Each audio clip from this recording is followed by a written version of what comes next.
क्षमा बड़न को चाहिए छोटन को उत्पात, का रहीम हरि का घटियो जो भृगुमारी लात। रहीम के इस दोहे में साफ तौर पर यही कहा गया है कि बड़ों का काम है छोटों को माफ करना।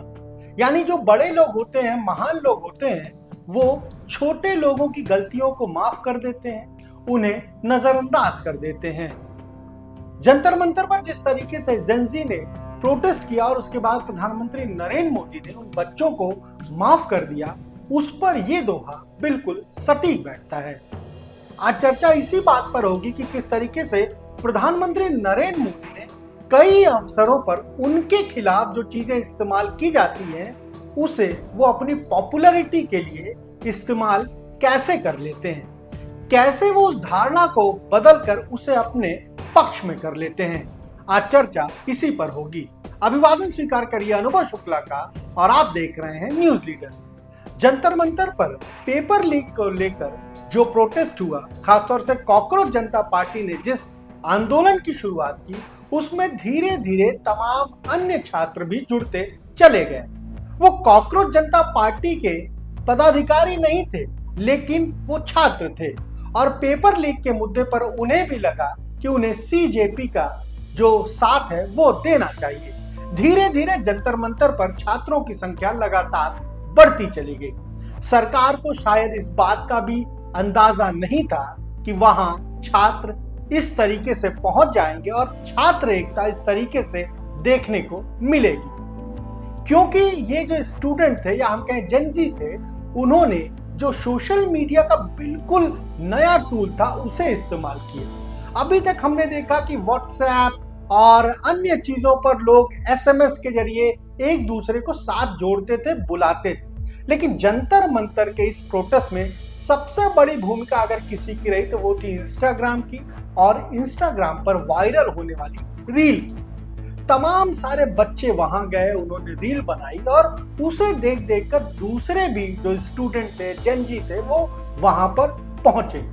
हालांकि उस प्रोटेस्ट के दौरान तमाम तरह के अपशब्द भी प्रधानमंत्री को लेकर कहे गए और जिस तरीके से प्रधानमंत्री नरेंद्र मोदी ने अब इंस्टाग्राम पर शुक्रवार को जो वीडियो जारी किया, उसमें उन्होंने साफ तौर पर कहा कि वो इन बच्चों को माफ करते हैं। उन्होंने कहा कि कुछ शरारती बच्चों ने उन्हें गालियां दी, उनकी जो मां है जिनका निधन हो चुका है, उन्हें भी अपशब्द कहे। उन्होंने कहा कि ये बच्चे हैं, ये भटक गए, इसलिए इन्हें हमें कोई दंड नहीं देना, बल्कि इन्हें समझाना है और इन्हें अपने साथ लेकर चलना है। इसीलिए पीएम ने अपने वीडियो में साफ तौर पर यह संदेश दिया कि उन बच्चों के खिलाफ कोई भी कार्रवाई नहीं की जाए। देखिए, जिस तरीके से पहले यही यूथ जो इंस्टा पर है, जो रील बनाते हैं, वो पीएम को लेकर तमाम तरह की बातें कह रहे थे। वो तमाम रील आपको दिख जाएगी इंस्टाग्राम पर जहां प्रधानमंत्री नरेंद्र मोदी के लिए तमाम अपशब्दों का इस्तेमाल किया गया। लेकिन उसके बाद आप 23 जुलाई का दिन याद करिए, जब प्रधानमंत्री नरेंद्र मोदी रात के वक्त अचानक से एक इंस्टाग्राम उनका जो अकाउंट है उस पर आते हैं और वीडियो मैसेज जारी करते हैं जंतर मंतर पर प्रदर्शन कर रहे छात्रों के लिए। और वो जो उनकी रील होती है, वो तो एक नया रिकॉर्ड क्रिएट कर देती है। इंस्टा पर शायद ही उतनी ज्यादा कोई रील देखी गई हो, 456 मिलियन के आसपास उसके जो व्यूज है वो पहुंच जाते हैं। पीएम का इंस्टा पर जो फॉलोवर थे वो तकरीबन 2 मिलियन बढ़ जाते हैं।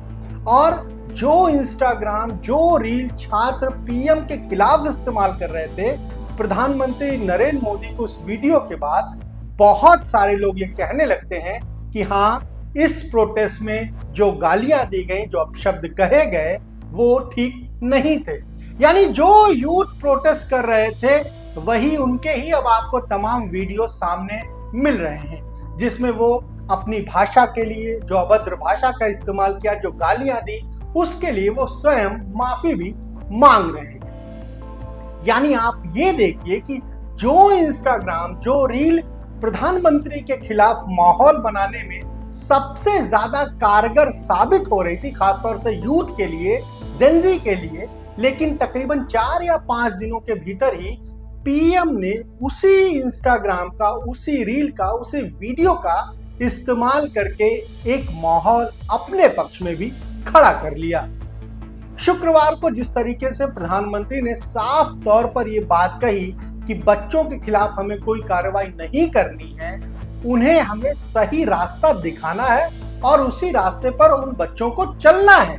इससे ये साफ है कि अब किसी भी छात्र के खिलाफ कोई भी कार्रवाई कहीं नहीं होगी। हालांकि सरकार ने पहले ही, जब सीजेपी के लोग प्रोटेस्ट कर रहे थे, तभी उन्हें यह भी कहा था कि किसी के खिलाफ कोई कार्रवाई नहीं होगी। लेकिन पीएम का वीडियो बनाकर संदेश देना ये अपने आप में साफ तौर पर बताता है कि हर एक एक्टिविटी पर, हर एक घटना पर उनकी खुद नजर रहती है। लेकिन ये पहला मौका नहीं है जब प्रधानमंत्री नरेंद्र मोदी ने अपने खिलाफ जो हम कहें कि इस तरह के जुमले हैं, अपशब्द हैं, वो इस्तेमाल किए गए और उसे उन्होंने अपने पक्ष में कर लिया। आपको याद होगा 2014 में जब प्रधानमंत्री नरेंद्र मोदी हम कहें कि पद के उम्मीदवार थे, पीएम पद के, तो बीजेपी की तरफ से पीएम पद के उम्मीदवार थे, वो रैलियां करते थे, जनसभाएं करते थे। तब कांग्रेस ने उन पर सबसे पहला हमला किया था और ये कहा था एक चाय वाला क्या प्रधानमंत्री बनेगा। और आपको याद होगा किस तरीके से उस एक शब्द चाय वाले को लेकर पीएम ने, बीजेपी ने पूरा कैंपेन चलाया। 2014 के चुनाव के समय तो हमें तमाम जगहों पर चाय के स्टॉल लोग लगाते नजर आए। बीजेपी के लीडर्स हो, अन्य लोग हो, वो चाय का स्टॉल लगाते थे और ये भी कहते थे कि मैं भी चाय वाला हूं, अगर नरेंद्र मोदी एक चाय वाले हैं तो मैं भी चाय वाला हूं। और देखते देखते वो कैंपेन पूरे देश में फैल गया। उसका क्या असर हुआ वो सबको पता है, वो बताने की जरूरत नहीं। किस तरीके से बीजेपी ने ह्यूज मेजॉरिटी उन चुनाव में हासिल की, नरेंद्र मोदी प्रधानमंत्री बने। यानी जो चाय वाला, जो जुमला, जो अपशब्द मोदी के लिए इस्तेमाल किया गया, मोदी ने उसी जुमले को, उसी अपशब्द को अपने लिए समर्थन हासिल करने के लिए इस्तेमाल कर लिया। फिर आप 2019 में जब चुनाव होने वाले थे, उससे ठीक पहले राहुल गांधी आपको हर जगह नजर आते थे और मंच से क्या कहते थे? वो कहते थे इस देश का चौकीदार चोर है। वो प्रधानमंत्री नरेंद्र मोदी के लिए इन्हीं शब्दों का इस्तेमाल करते थे।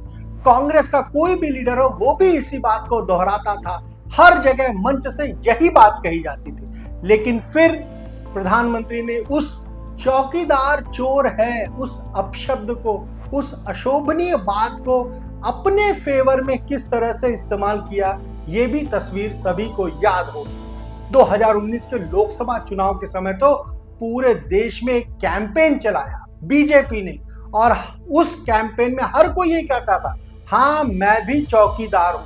ये पूरा कैंपेन पूरे देश में चलाया गया। खुद प्रधानमंत्री जब जाते थे वो भी यही कहते थे, हाँ मैं देश का चौकीदार हूं। और तमाम सारे बीजेपी के लीडर्स ने अपना स्टेटस बदल लिया था, व्हाट्सएप पर, फेसबुक पर, तमाम जगहों पर, और वो ये लिखने लगे थे कि हाँ मैं भी चौकीदार हूं। बीजेपी ने तो इस पे अपना कैंपेन सॉन्ग भी बनाया था जो लोगों को बहुत पसंद आया था। 2019 के लोकसभा चुनाव का नतीजा क्या हुआ? 2014 से भी ज्यादा सीटें बीजेपी को उन चुनाव में मिली थी। और उसके बाद ये जनजी का जो प्रोटेस्ट हुआ जंतर मंतर पर, पेपर लीक, जाहिर सी बात है पेपर लीक एक बहुत बड़ी समस्या है। हर परिवार कहीं ना कहीं, जिसके भी परिवार में बच्चे हैं जो एग्जाम की तैयारी कर रहे हैं, उनसे सीधा जुड़ा हुआ ये मामला था, ये मुद्दा था। और जिस तरीके से कुछ स्टूडेंट ने आत्महत्या भी की, वो भी कहीं ना कहीं सबको पीड़ा देने वाला, दुख देने वाला रहा। इसीलिए जब पेपर लीक के मुद्दे पर छात्र एकजुट हुए तो सरकार ने कोई सख्ती नहीं बरती, सभी को जंतर मंतर पहुंचने दिया। और जो बात हम कह रहे हैं, जो बात मैंने अभी कही कि छात्रों ने वहां पहुंचने के लिए ना व्हाट्सएप का इस्तेमाल किया, ना टेलीग्राम का इस्तेमाल किया, ना एक्स का इस्तेमाल किया, ना एसएमएस का इस्तेमाल किया। उन्होंने सोशल मीडिया की जो नई क्रांति थी, न्यू रिवॉल्यूशन हम कहें अगर, इंस्टाग्राम, उसकी रील का इस्तेमाल किया और ज्यादा से ज्यादा छात्र वहां पहुंचे। रील्स ने इस आंदोलन को आगे बढ़ाने में बड़ी भूमिका निभाई। ये बात अब ज्यादातर लोग कहते हैं, जो खासतौर से सोशल मीडिया के जानकार हैं वो भी यही बात कहते हैं। पर वहां जिस तरीके से अशोभनीय टिप्पणियां की गई वो भी गलत थी और तमाम सारे जो जानकार हैं, जो लोग हैं, वो यही कह रहे हैं कि हाँ ये गलत है, आप प्रोटेस्ट करिए, आप अपनी बात रखिए, लेकिन किसी के लिए इस तरह से अशोभनीय भाषा का इस्तेमाल मत करिए। और छात्र वो जब इस तरह की भाषा का इस्तेमाल करते हैं तो वाकई उनके परिवार के साथ साथ देश और समाज को भी ये लगता है कि आखिर हमारी युवा पीढ़ी कहाँ जा रही है, ये जेन जी कहाँ जा रहा है।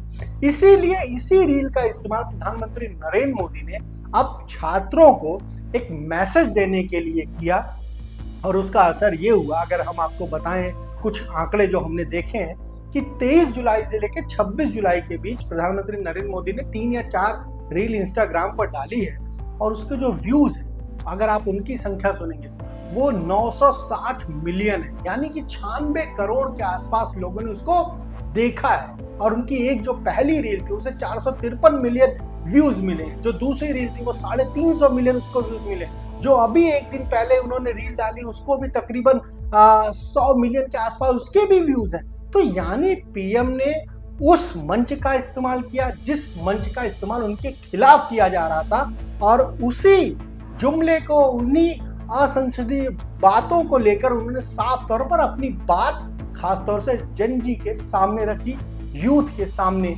रखी। यानी एक बार फिर प्रधानमंत्री नरेंद्र मोदी ने अपने जो आलोचक हैं कहीं ना कहीं उन्हें जवाब उनके ही जुमलों से, उनकी ही भाषा में देने का काम किया है। लेकिन हाँ, इतना जरूर है कि सरकार ने पेपर लीक पर जो कानून बनाया है, अब उस कानून का सख्ती से अमल होना चाहिए।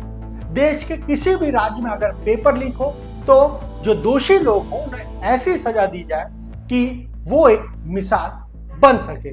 और छात्रों के बीच भी एक संदेश जाना चाहिए, उन्हें भी ये लगना चाहिए कि सरकार ने जिस कड़ी कार्रवाई की बात कही थी वो कड़ी कार्रवाई वो कर रही है।